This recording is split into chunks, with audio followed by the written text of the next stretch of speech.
Hello everyone, I'm super excited to announce the brand new campaign module in ActiveX. This module allows you to track and measure sent email campaigns in your CRM. Whereas before you could only mass email, but you couldn't report upon the stats or decide delivery options for your email campaigns. Now you can with this module. If you're interested in campaigns, then go ahead and talk to your account manager or your customer success manager to get started. Let's hop into the module and see how everything works. In the left-hand menu, we'll now find the campaign option, which allows you to see all of your campaigns in a dashboard. In an individual campaign, you'll see the basic information about this email campaign, as well as the status if it was completed or canceled, for example. Here we'll find the statistics for the sent status of these emails. Sent, in this example, I have the appointment set as an objective. We'll talk about objectives in just a second. And then the bounce or the unsubscribe rates at the bottom. And then you can see a sort of sent funnel where what happened to each individual email and then the rates of these emails in a concise view with graphs. You can open up a specific campaign by clicking on the View button, and here you'll find all the customers that received this email in one concise customer list. You can then visit each individual customer and take necessary steps or actions therein. In the three-dot menu here, you can cancel a campaign if necessary. We're now going to go into a module and create that campaign. In this example, I have a price drop on a Lotus Evora 2015, and it's a super popular car. So I'm going to go ahead and filter for this vehicle. I'm going to type in Evora.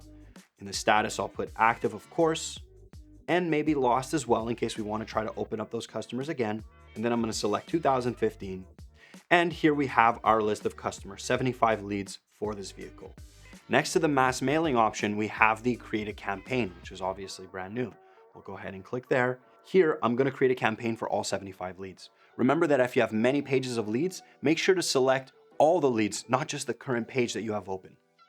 Here, we're going to write Evora 2015 campaign. And this is really cool here where we can select an objective and we measure the success of our campaign through this objective. We have a few options where we can decide whether or not we select for an appointment, a road test, a sale, or a visit. We want to measure the success. These are the objectives we set. In this example, we specifically want to set an appointment, so that's what we'll select. Now we have two different ways to deliver this campaign to our customers. We can do a one-time mass send, which implies automatically sending this campaign out right away to all the selected leads in this campaign. In this case, I have 75 leads. That isn't all too many leads or a crazy amount of leads to manage. Think about how your advisors or BDC agents are going to be reaching out to these leads and then taking in these follow-ups. If you do a campaign with hundreds or thousands of leads, in that case, I strongly recommend using the dripping function instead. The dripping function allows you to determine how are you going to actually send out these leads over a period of time. You can define two options. Number one, are you going to send out a specific amount right away? And then how long is this campaign going to last? This allows leads and lead responses to be managed over time instead of dispatching a bunch of opportunities potentially to your advisors all on the same day. Obviously for 75 leads, not too big of a deal, so we'll just go ahead and do one-time mass send here. Now we're going to define a start and end date for our campaign. This is for reporting purposes to measure the length of our campaigns and the success. Obviously to measure if something went well, we have to set an end date. Now, after we've determined the start and end date of our campaign, we can go ahead and either create an email right here or of course, set up a template. You could have already set up a template and you're just sort of importing it into this campaign. If you don't know how to make beautiful templates, make sure you check out our ActiveX Advanced Template video. After you've selected your template, there's just a few final setup options that you'll need to go over. First of all, who is sending this email? Is it yourself specifically? If you're a user who has access to campaigns, you can send it as yourself. For example, if you want to send it from a generic email like info@yourdealership.com, of course, make sure you have that email set up as a user in ActiveX. Or you can select a role associated with the customer. For example, you can send it from the individual associate.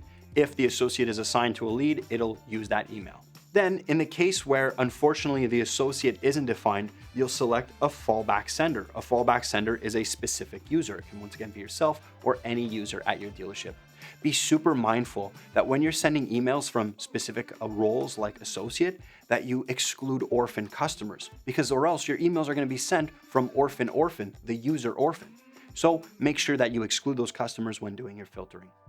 Here, we'll select the campaign language. You can either hard code English or French to force that language in the campaign, or you can select the lead language. And just be mindful that if your integrations with your partners don't provide lead language, we'll default to your account settings. So make sure if you use lead language, that's properly set up. Then finally, we'll review the campaign and send it out. Once the campaign is created, we'll now also have a label for this campaign. We'll go back into the dashboard to visit our newly created campaign. And here we'll have this filter or this view of all of our leads within this campaign. You can see that there's a new column called campaign, which will help us filter for these customers. There used to be another campaign field in the CRM. Now that we're using that for this module, that field has been renamed to imported campaign. And there you have it. We'll be able to monitor and measure the success of our campaigns and go through all the leads through the campaign filter. In the future, we'll also be exploring sending SMS campaigns directly in the CRM. For now, I hope you enjoyed this video. Let us know if you have any questions down below.